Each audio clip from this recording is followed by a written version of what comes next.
Hey guys, ghazzyTV here with another Path of Exile crafting video. In this one, I'm going to take a step back and explain everything that comes to crafting 101 so that a new player trying to understand what crafting is and how to approach it and what tools to use can understand the crafting videos that I'm posting, which are more specific examples. There's a playlist linked in the descriptions below for this. And in this video, I will go through the very basics and also nibble a little bit on some of the abusive mechanics that one can utilize once you've learned these tools. So let's just crack right into it.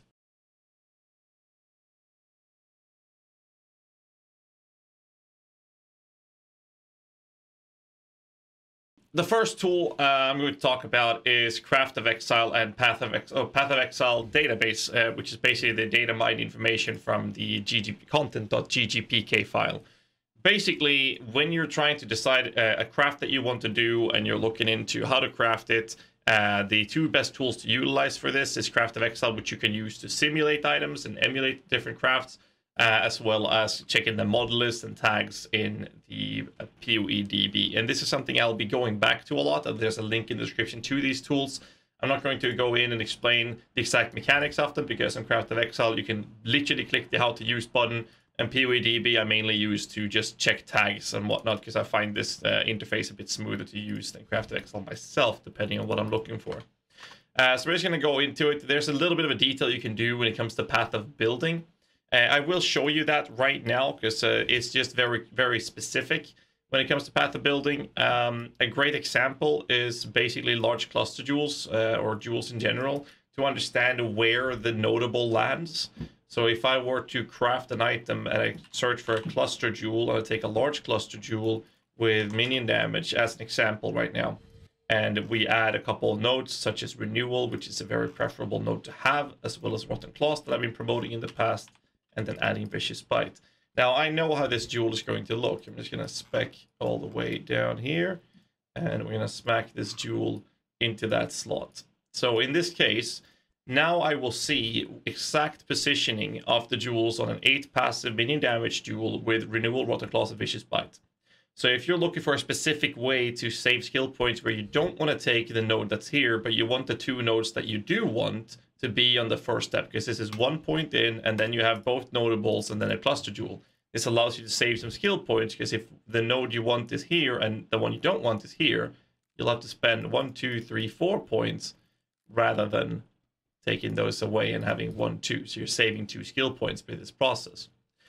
So in this case, this is going to be Rotten Claws. We have Renewal and Vicious Bite. Now, if I were to change this jewel and change the node we don't want, which is Rotten Claws, and let's say we take Feasting Fiends instead, and I click Save. As you can see here, Feasting Fiends lands in this position, and Vicious Bite is here. Now, if we are only looking for Renewal and Vicious Bite, this would be a bad jewel for us to take. It will cost us 2 more skill points to get. So this is one way to utilize Path of Building to verify the positioning of the notables on large cluster jewels. Now, this is a bit more advanced, but I wanted to get this out of the way. I believe this works with Raise and Pillage as well, actually. Gotta double check. Yes, Raise and Pillage works as well.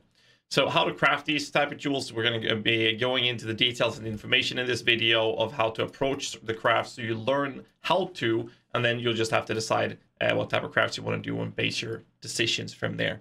So we're going to crack into the basics of crafting. Let's move into my tab. I'm going to make a video describing how to dupe items as well at some point. So if we... Neither of these. Okay. So in this item here is a magical item. A magical item can have 2 affixes, and they can only be 1 prefix and 1 suffix. What this means is a prefix is the Sitaquatalala, which I can't pronounce, which is the name of the modifier before convoking wand. If you look at the blue text up there on the wand, it says Sitaquatalala, and then it says convoking wand of ultimatum. Now, the first modifier there is the prefix modifier. It's the modifier that is before the wand name and the base name, and then it is of ultimatum. The of ultimatum is a suffix modifier. This goes for flasks as well. For example, here I have an alchemist's quartz flask of staunching. The alchemist is the prefix modifier, and it shows that that is going to be an increased effect and reduced duration of the flask, and the suffix is of staunching, removing bleeding. The way to see this information is by holding down Alt. Make sure you go to Settings, go to UI, scroll all the way down, and you look at Advanced Mod Descriptions. Make sure that this is ticked in, because if it is not ticked in and I hold down Alt, it's not going to show me the information that I'm looking for. So click the Advanced Mod Description, click Save, and when I'm holding Alt, I can now see the Alchemist rule, what that one does, and the specific modifiers that is saying suffix, saying off staunching, to understand the prefixes and suffixes. Now, Flask can't be rolled rare. So this is a minion damage roll prefix, and there's a minion accuracy as a suffix.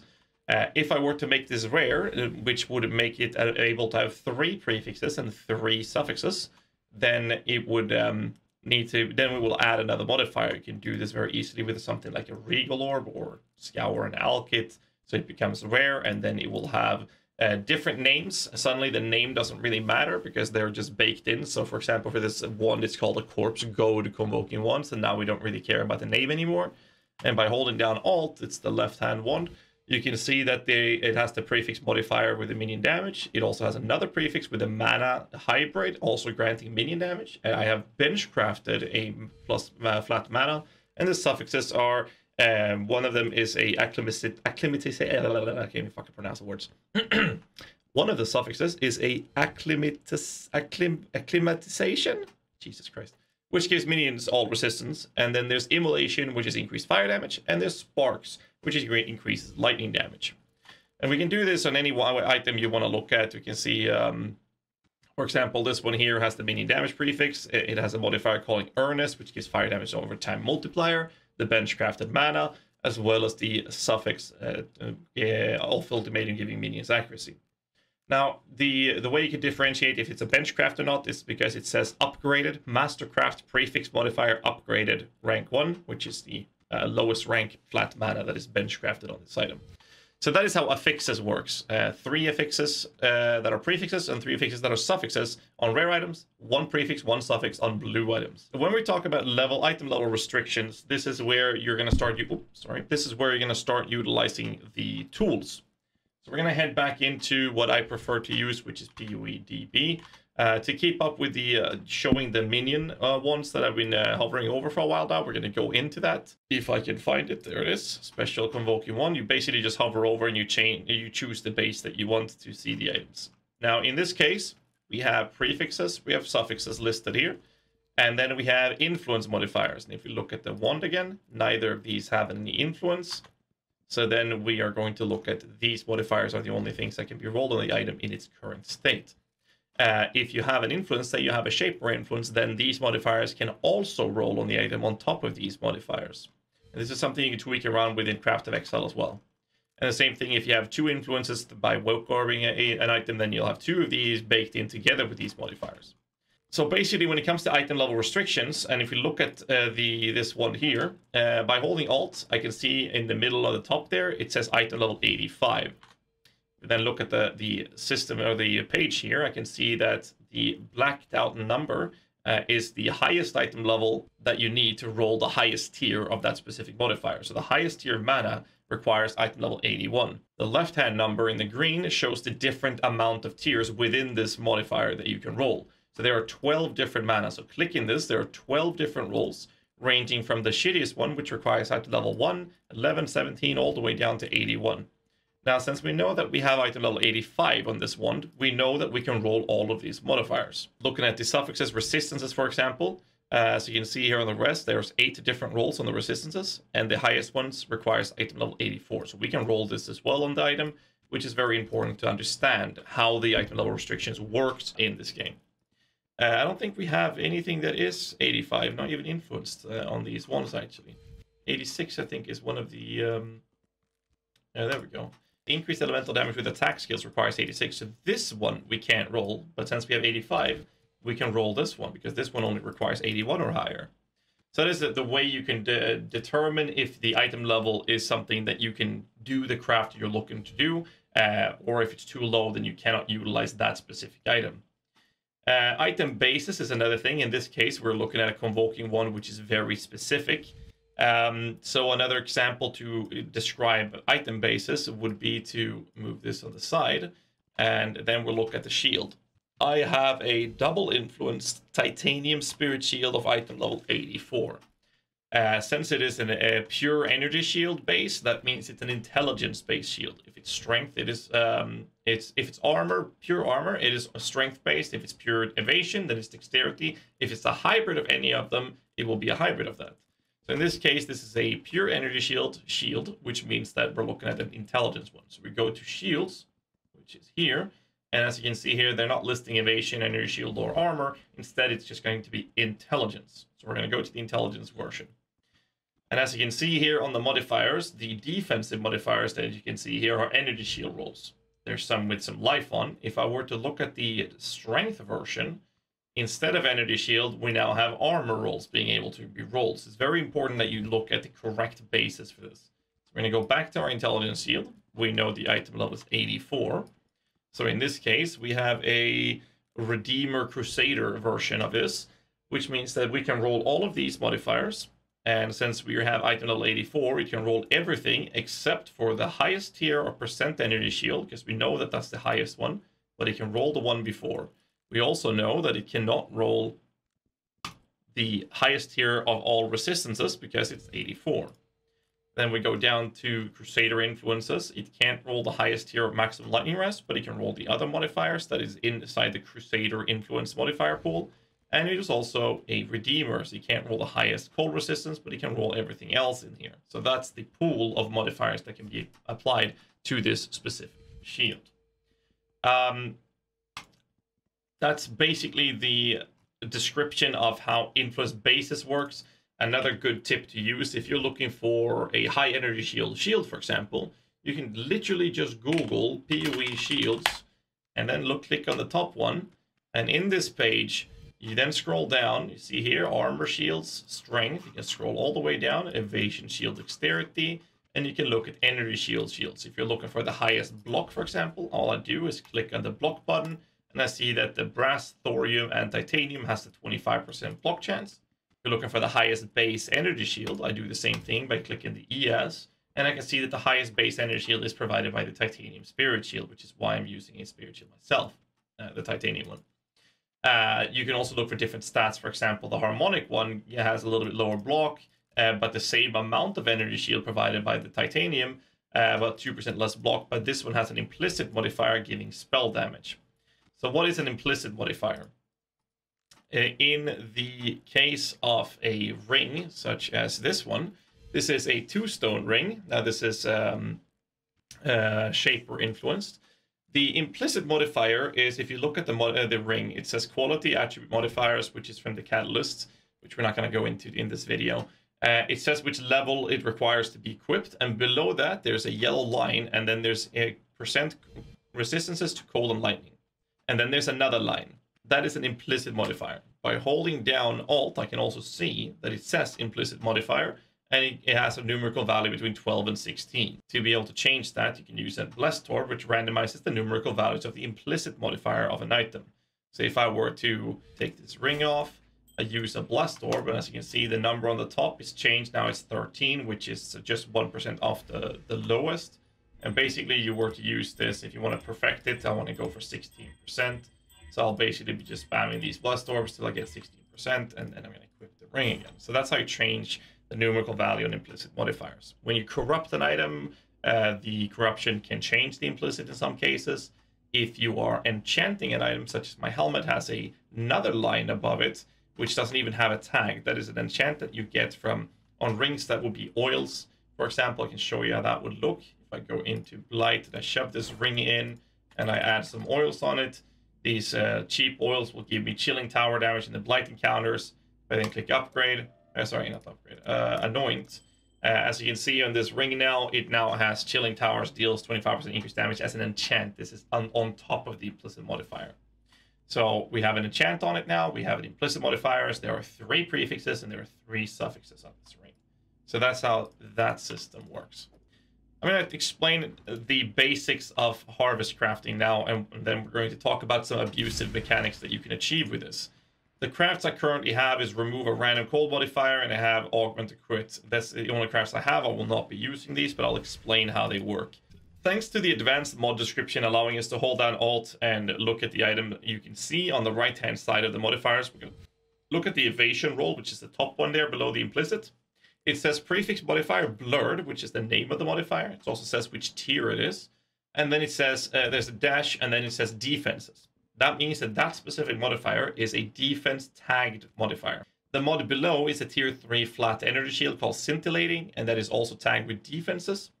The third prefix is a master crafted, which is a bench craft with the fastest start of energy shield recharge. That is also tagged with defenses.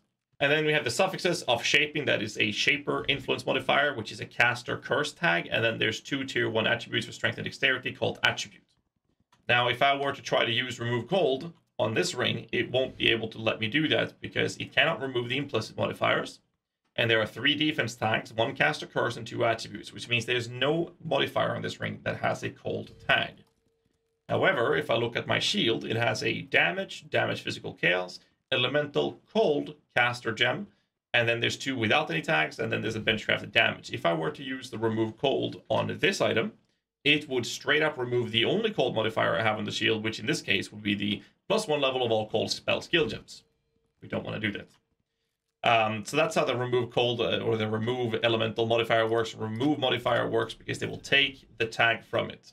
The helmet, in this case, there's also only 1 cold modifier. In this case, we can see that then the second from the bottom, it would, if I were to use remove cold, it would remove my elevated hypothermia modifier from the helmet.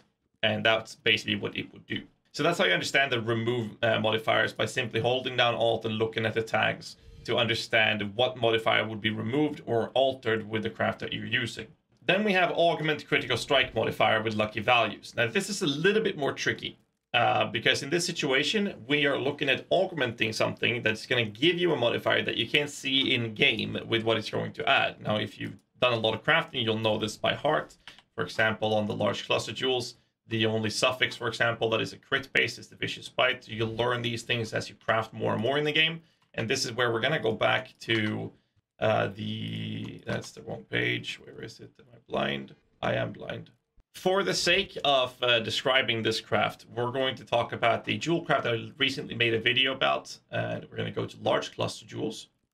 And we're going to go down to minion damage. And we're going to look at a possible craft where we have, if you look at this jewel here, see if we make that better visible. Let's say you have a jewel where the prefixes are filled with, in this case, we have increased effect and we have increased the energy shield. And both suffix slots are open, or there's 1 suffix slot open. Doesn't matter. So the only item left on the cluster jewel, because cluster jewels can only have 2 prefixes and 2 suffixes. Keep that in mind as well. It's a bit of a limitation change on that. Similar to how flask can't be rare. So in this case, we are going to assume that we only have prefixes and there's a suffix slot open. So I go to this page again, and what I'm looking for is suffixes. So in this case, we know that we can roll the suffix here, this one, this one, this one, this one, and we can roll all of these, depending on the item level. So looking at the item level here, we have item level 84. And if we're going to augment a critical strike modifier, we then search for crit. And I can see here that these are attributes: resource mana, elemental fire, cold lightning, elemental, chaos res. And then we scroll up to the notable for the minion damage version. The only modifier that is crit would be the vicious bite. So if I were to augment critical strike modifier on this item, even if there's prefix slots open, because we can verify here that there is no crit modifier that is prefixed either. That means that on a minion damage related large cluster jewel, assuming you have the item level 75 or higher, which we have 84 here, we can assume that augment crit will guarantee that we apply vicious bite to this craft. So this is how you can verify which modifiers can roll on the item and which cannot. We're going to do another example of this for the sake of it. We're going to be talking a lot about this ring because there's a few different mechanics you can have used with this quite effectively. So if you look at this ring, and we would, if we were to remove the bench craft, that means there would be 2 defense crafts, a caster curse, and 2 attributes. But there's a prefix open if we remove our bench craft. So if we then scroll back up and we look at jewelries, go to rings. This is a shaper influence ring. We now know that we can roll all of these. We can roll all of these. But the suffixes are taken, as we can see. There are 3 suffix modifiers. and there are 3 prefixes. But if we open up the benchcraft by removing that on the bench tool, we have 1 prefix slot open. So if I then search for crit, I can then see that there are no crit modifiers in the normal pool that is crit based, and on Shaper there is nothing that is crit either. This means that I can't use the augment crit on this ring because there is no there's no critical strike modifier that is a prefix on this item. So that's basically how you do it. To get a third example of this where there are multiple outcomes, we're going to look into one of with this wand again. Do we have anyone with less modifiers? I don't. I have a better example for you. Let's just take a Convoking Wand, which is under Special, Convoking Wand. And let's say that there is there's mana on it and there's intelligence, just to make it easy. There's 1 mana roll, there's 1 intelligence roll, and there's cast speed on it. That means there's 2 suffixes, 1 prefix, so the item is rare. But then search for crit. I can again see that there are no prefix critical strike modifiers, but there are 3 different ones. Don't look at the modifier name description, you're looking at the blue tag. In this case, it says caster critical, so this one can be crafted with a caster craft or a critical strike craft. In here, we have attack and crit, which means this can be crafted with attack or critical strike modifiers. And this one has damage, which doesn't have any deterministically craftable options, but it has a critical strike craft as well. So in this case, if I were to augment the crit, it would roll either critical strike chance to spells, or increase local critical strike chance to the weapon, or global critical strike multiplier. So that's how you can determine what the crafts will actually do to your item as you put a craft on it. So that's how you can understand how tags works. Block crafts is another great example. We can go back to the wand, and in this case, we're going to pretend that the item has a mana roll, it has an intelligence roll, and it also has a... Now, it has a mana roll, it has a critical strike chance to spells roll, and it also has a global critical strike multiplier roll. This means that the only open suffix that can roll with an augment crit would be the local critical strike chance modifier. In this case, these are blocking the item. So if you augment crit, since there's no prefixes to be added, there already exists a critical strike to spells. There already exists a global critical strike multiplier mod on it. This means that if there's a suffix slot open, you can use the craft on it, and it will guarantee one of these rolls giving you local critical strike chance increasement. Another example would be if the item has, if the item is rare, of course, and it has the critical strike chance for spells is not there, but it has the critical strike multiplier, and you want the item to get any of those 2. What you can do in this case is basically go in-game and see if you're able to bench block this. So if we're talking about a wand, I'm going to look at one-handed ranged weapons. We're looking at suffixes, and we're looking to see if we can block this. On wands, you can craft a local crit strike chance. You can also craft crit multi, and you can also craft critical strike chance for spells. So in this example, if the item has critical strike multiplier, you want to get critical strike chance for spells, but you don't want it to land on the local crit strike chance. Then you can literally just craft this on an item, and then do the augment crit craft, and it will guarantee landing on the critical strike chance for spells, because then you have applied a craft from the bench craft that is a local crit strike chance, which means that when you augment it, it can't roll this because it already exists, similar to how the global critical strike multiplier already exists on this specific example. Once you have achieved the craft, you can then go back to the wand, and then you just remove crafted modifier, and your item will now have critical strike chance for spells and critical strike multiplier. So that is a way where you can block something to guarantee or increase the probability of an item's of a craft to give you the modifier you want.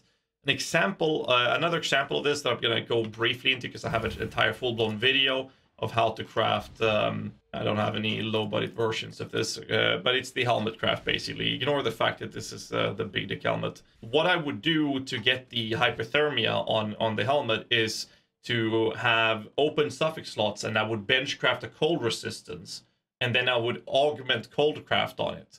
And what then happens is that the only cold modifier left on the helmet to roll, if it's a shaper influence of course, is hypothermia.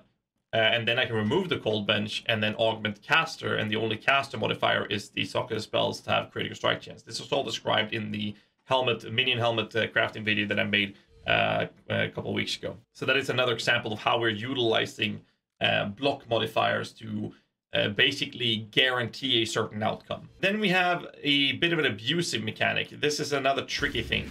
Some of these crafts have remove a modifier and add a modifier, which is what I'm actually using on my shield. So if I want to use continue crafting this, which I will be continuing, what I do is remove cold, add cold modifier. What this will do is will first remove a cold modifier from the item, and then it will add a new cold modifier from the item. So in this case, looking at the shield, the only cold modifier is a plus level of all cold spell skill gems. It will remove that one, and immediately after, apply a new cold modifier. This is what I'm doing, trying to get a high tier cold damage increasement. This can only be used on an item that has a cold modifier if we're looking at the cold version. Same thing if you were to do a remove crit, add crit, the item must have a crit modifier and be able to apply another crit modifier. The other tricky part with this that I'm going to explain to you is how you can remove non-modifier and adding that specific modifier. That is something I did with my ring, which I go back to describe how I got myself the energy shield on this. The ring looked like it does right now, except it didn't have the energy shield. Instead, the modifiers, move it here so you can see. So this ring, basically, it didn't have the energy shield, but it had the evasion, it had my benchcraft, and the suffixes were the curse and the attributes. Instead of the energy shield, this ring actually had a cold modifier here. So what this one has for tags is that this is elemental damage, which doesn't work, caster tag, damage, elemental, cold, and attack, right? So these are the tags we're looking at. It has cold, attack, and caster, which means that I could have done a craft which would be remove cold, because neither of the other modifiers here are tagged with cold. I could have done a remove attack, because neither of them has an attack except for that modifier that was on the ring before. And I could have done I could not have done a remove caster, because the curse is a caster tag. So then I could have had a 50-50% chance of removing the mod I actually wanted to keep. The abusive mechanic that you can do in a craft like this is actually, I wanted to get remove defense. So if I were to do a remove non-defense modifier and then adding a defense modifier, this is a bit tricky, so stay with me now. You might have to watch this a few times to get the grasp of this. By removing a non-defense modifier, the craft would be forced to open up a slot, because there's 3 prefixes and 3 suffixes. The craft would be forced to open up a slot where it can apply a defense modifier. So if I then search for defense here, there are no defense tags on the shape or influence modifiers. So already I can verify that the mod that was here before, this one, would be possible to be taken away by that craft. And the only defense modifiers are 2 different ones on prefixes. Neither suffixes have the defense tag. One is evasion, which we can verify already exists on the item. And the other one is the energy shield, which I do want. So going back to this item, I benchcrafted the block for a defense tag, which is start of energy shield recharge. This means that the item had 2 defense tags, filled out suffixes, and the last prefix was a non-defense. So since the craft will have to take away a modifier to be able to apply a modifier, it has to take away a modifier that allows it to put a defense tag. Since there is no defense suffix, it couldn't take the suffix modifiers, because of the simple reason that if it opened up a suffix, there's no defense craft that it could add to the item. So that means the craft is forced to take a prefix to open up that, because the item can only have 3 suffixes and 3 prefixes. It would open up a prefix slot to add that remaining defense craft.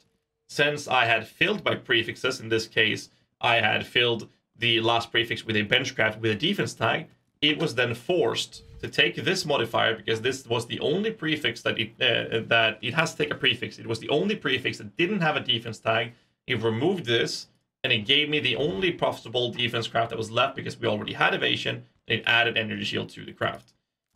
It is a bit tricky, so watch this a few times to get the grasp of it, because you can abuse this on pretty much any item in the entire game, as long as you follow the restrictions. I'm going to try to do a bit of a TLDR of what I just said. If you do a remove non-defense on a ring like this, the only defense tag that it can add exists on the prefix modifiers. That is evasion and is energy shield.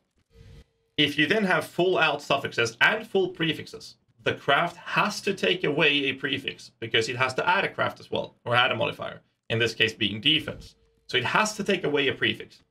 And since the craft says remove non-defense, it will have to take away a prefix modifier that is not a defense modifier.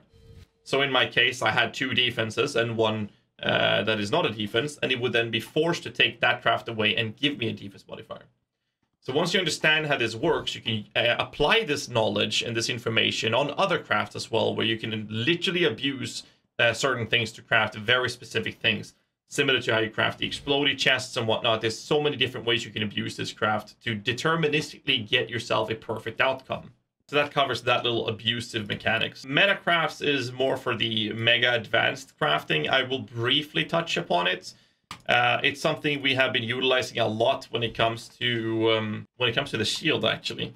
I can take that because it's easier than the helmet. Basically, what I do with the shield is that I've woke orbed the suffix and prefix. Sorry, both suffixes being the Crusader and Redemption Frenzy charges. And we're not going to go too deep into the Maven orbs and the Awakened orbs. I already have guides for this out there. So basically, what I did is I woke them together and made sure that I could open up the suffix slot so I could bench craft a double damage. Now, the best case scenario for this is because I wanted the Crusader modifier at the top, which gives me increased damage per 1% chance to block attack damage.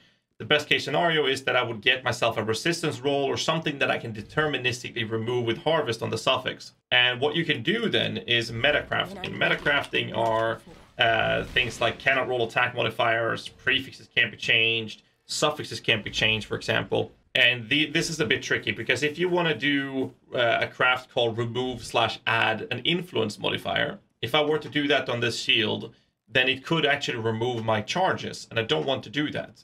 Then I could do the craft that apparently I don't have. I do have it. I thought so. There we go. So it has suffixes can't be changed. I would apply this one, and when I then did remove/add influence modifier, it would never touch any of my suffix modifiers. It would only re-roll the crafts I have on the prefixes. And this is one of the ways I was playing around to get the modifier I wanted before continuing to craft it. So I was basically saving my suffixes thanks to using this craft. There's a lot to meta crafting, but that is more advanced than crafting 101 for people that want to learn how crafting works. We're not going to go too deep into that, but it's just a small little information for you boys that have been wondering. Next step is profit crafting, as well as comparing if you should craft an item for yourself versus actually buying it. And we're going to look at a very specific example of this, where since I have my minion build up right now, we're going to look at the medium cluster jewels, because I need to verify this as well, if it has changed. One of the top tier approaches of medium cluster jewels for the Spectre builds is to get the modifier Precise Commander and Vengeful Commander modifiers. By holding down Alt, I can see that the Precise Commander is a prefix and the Vengeful Commander is a prefix. The suffixes doesn't really matter. In my case, I wanted to get some attributes. I actually bought my jewels. And we are going to go back into using Craft of Exile for this, because at this point, we're going to look at the average craft cost of crafting this. So we go in here, we search for a medium cluster jewel. We look at the jewel. It's a non-curse of auras. So I then search for curse, and we see, is it curse effect? No, that's not correct. Aura effect. Here we go. So it's an aura effect, and in this case, we are looking for Precise Commander. Clicking that one in, and we're looking for Vengeful Commander, so we're going to click that one in. Now, what's very important here is that we are going to look at different ways of crafting this. So we're going to start with the fossils by clicking fossil. Keep in mind that if you have them both looking like this, that means the craft will simulate getting one of them. Having them on separately like this, diagonally placed, this means that I'm now looking at the possibility of crafting where I'm hitting both of them, which is what we're looking for. When you do fossils, you can click Compute Best Selection, and Craft of Exile will simulate the average craft cost and the best fossils to use for this. So by looking at this, this is the fossil optimizer. The cost efficiency tells me that the cheapest way to approach this is using frigid fossils, which would be used with one-socket resonators. So in this case, it's only frigid fossils, and it would cost me an average of 1,500 chaos orbs. That's a lot of currency. So then we can go back to the method, click that, and look at chaos spamming it. It's an average of 800 chaos, so it's actually cheaper to just spam chaos orbs than it is to use fossils to achieve this craft. So now we know that comparing the fossil to chaos spamming it, that chaos spamming is better. Then we can go back to the Orb of Alchemy, which is basically Alch and Scour and Alch. And it's going to cost me about 441 Chaos Orbs, which is now confirmed to be better than Chaos Spamming it. So it's cheaper to purchase our Orb of Alchemies and Orb of Scourings. And the average to craft this would be 441 Chaos. Next step would be Orb of Alterations. And it says you can't do it. And the reason you can't do it is because there are 2 prefix modifiers. Alterations only rerolls magic items. Upon which you have to look at the advanced method and change that to Alt, Augment, and Regal. And now we can see, by doing this, on the Regal, that it will be 451 Chaos. So similar to the Scour Alch. I would rather Scour Alch in this case. We also can look at the tags here. This is a Critical Strike tag, and this one has an Aura tag, but it doesn't have any other tags, which means it's going to be very hard for us to harvest craft, because there's no tag on this one. Knowing that the average cost is 451C, what we're going to do is we're going to go into trade, and we know for a fact that we don't want 6 passives, we want 5 passives. So what we do is we search for this jewel to see how much it's going to cost us. And then we look for Precise Commander, we'll look for Vengeful Commander, and the maximum of 5 passives, and click search. So we see that this is going for 1 Exalted with Intelligence, this one's kind of trash, same here. This has strength, that's okay. Increase our area of effect is whatever. Lightning resistance, increase area effect is whatever. Region, mana region. But as you can see here, there's quite a few of them, and they're going for 1 Exalted, and the current going rate for Exalteds is around 94C or 95C or something like that. Yeah, between 95 up to 100 Chaos. So this means that purchasing this jewel is vastly cheaper than crafting it. This also means that it is not worth profit crafting, because it has an average craft cost that is way above the price on the market for these jewels. The way I normally do it when I look at profit crafting is that I take an item that I would like to craft, and what I do then is I will multiply the average craft cost by 20 to 30%. Basically take a calculator, take 451 and multiply that by 1.25, and I'll see that I should expect to spend almost 600 Chaos crafting this jewel to achieve these modifiers. If you want to look at Exalteds, divided by, I think it's 94 actually, that would cost me about 6 Exalteds to averagely hit 1 jewel, unless of course you get lucky. And on the market, they're going for 1 Exalted. So this directly verifies it is much cheaper for me to purchase this jewel than it is to craft it. And this same category, or this same process is applied when you're looking at profit crafting, as well as looking at if you should craft the item yourself versus purchasing it. So in this case, if you're playing this specific build and you need those medium cluster jewels, it is better for you to purchase them than it is to craft them. It will cost you a lot less currency. When it comes to profit crafting, you do the exact same thing. But the problem when it comes to selling items, and you're looking at items that has more roles than just 2 very specific outcomes, is the position where you're looking at the average craft cost, but that might just not end up in modifiers that you can do. So an example of a profit craft, let's see if I can think of any out of the blue. We can look at minion ones, the standardized minion ones. A standardized minion one looks like this. Level of all minion skill and level of all spell skill gems. And it should have a trigger socketed, and go down to the bench craft when you use a skill. This is a bench craft. It looks like this. Trigger socket spell when you use a skill. This is a suffix modifier. So in this case, it would need to have that suffix, and it would have to have +1 of all skills. By searching for this, for example, we can see that finished products with no minion damage on the other prefix. This one has spell damage. This is going for 5.5x. It's going for 6 Exalteds. Doesn't really matter. So these here are the worst outcome that you can get, which means that the craft process that I'll show you to get this, which I have a video on as well, the worst outcome will be sold for between 5.5 and 6 Exalteds in the current state of the market. We're going to go back to Craft of Exile, and we're going to search for a Convoking one, because Convoking ones are the only ones that can roll the +1 minions. And we look at fossils, because we already know that's the best way to do it. And then we look at level of all. We're looking for spell skills and minion skills, and again, separate them compute best selection. It will tell me to use a 4-socket resonator using shuttering, corroded, jagged, and metallic fossils. I've done this way too many times. And it will tell you that's going to be an average of 1 in 12 times to hit this. I've had an unlucky spree the other day where I used 30 crafts, and I've had several where I hit it in 2 or 3 crafts as well. So as you can see here, the average craft cost to hit these modifiers, just those 2 modifiers, has an average of 1 in 12, which is the average craft cost of 934 chaos. 934. And to make up for being unlucky, I usually multiply this by 1.25.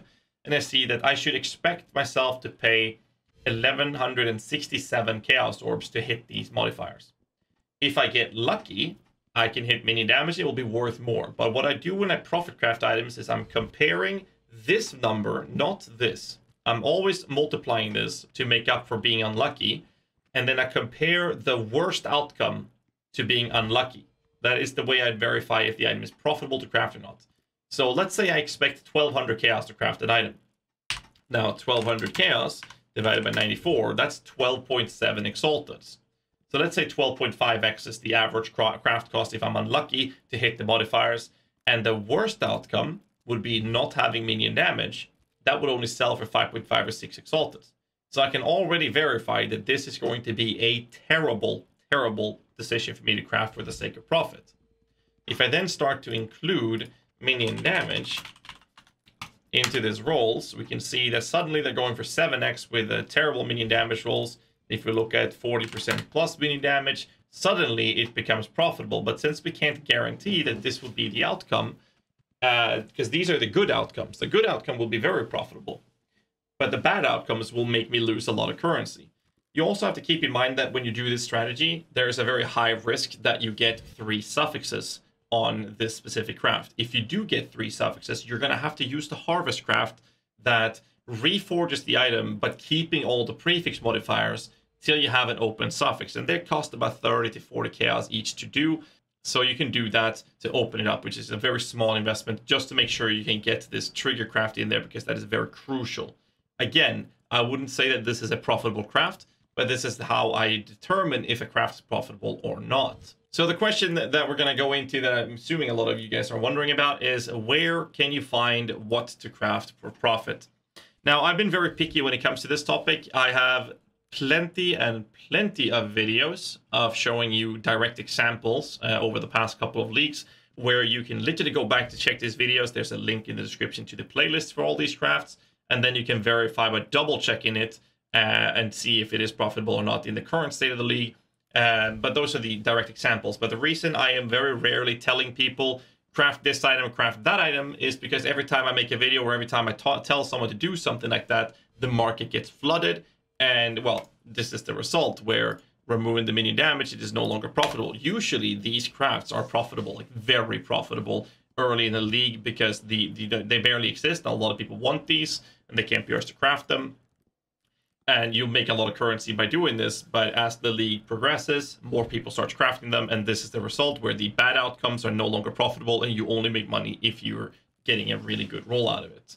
So where can you find the items to craft? There are a couple of different ways to go about this. One is understanding the meta of the game, basically looking at the meta builds. Meta builds are basically the builds that most people are playing, and then look at similarities between players playing those builds. If there's any items or items that are similar between those, and then you can look into how much would it cost you to craft that item versus how much they're selling for on the market. And then if the difference between those two numbers are good enough according to you personally, then that would be a profitable craft you can go for.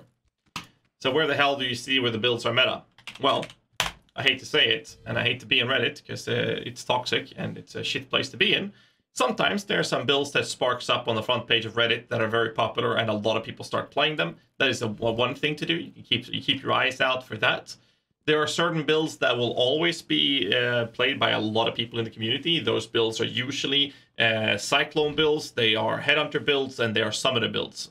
Both being Spectres and Carrion Golem builds are builds that are pretty much always played. And in the last couple of leagues, we've seen a very high spark of a lot of people playing Aura stacking. there's always a large chunk of players playing aura bots. So those items, those builds, even if they're not super mega flooded with people playing them, has the possibility to be profitable for crafting. Another tool to utilize is the PoE.ninja. In here, you can go to builds, and you can see that currently in the softcore ritual trade league, most people are playing assassins. Most after that is necromancer, then ascendant, then occultist, and then further down. So don't bother juggernaut because they're shit. And in here on the main skills, you can see that 12% of all the players listed here is playing Blade Vortex or Evolve Blade Vortex for 10%. This is 22% player base playing Blade Vortex. Then it's 9% Cyclone, 9% Karen Golem, Race Spectre is even down to 3% even, Jesus. So if you look at the Blade Vortex, you can see here there are plenty of people playing it. The color theme here says that these are fire BV builds. The yellow is lightning, most likely Archmage. And the, it's lightning. And blue one are cold damage oriented ones. So as you can see here in this list, I can pretty much directly verify that most of these people in this specific list here are playing the fire version of BV. At this point, I can then look at a couple of different characters, looking at the red one, take a couple, be enough, and I then cycle through, and I can see this is a Headhunter, it's a Circle of Anguish, Solstice, he has a not-so-special helmet, the bow is a spell damage, socket gems, dexterity bow, quick multi, okay, and there's the single fire. Moving on to the next one, we can see here that the bow is identical to the previous one, so that seems to be an item we should keep our eyes open for. This helmet has nearby enemies fire res, more skills, more unleashed seals, max power charges. The chest is an exploding frenzy charge on hit chest. Gloves are unnerve, increase area effect if you don't killing strike. Boots are tailwind elusive, it seems. No, that's a tailwind onslaught boots actually. Because he's assassin, so I guess the elusive. And there's a plus level dexterity and physical amulet, for example. Then we look at the next one. This is a void battery version. Conversion to fire, movement speed.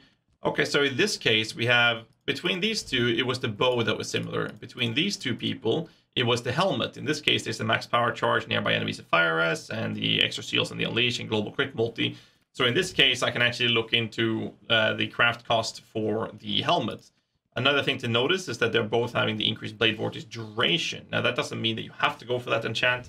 It's usually a lot more pricey when you're looking at the meta builds and getting the perfect base for them. But crafting something that's cheaper can very well be profitable to craft as well. Looking at the next one, we can see that the helmet is again similar.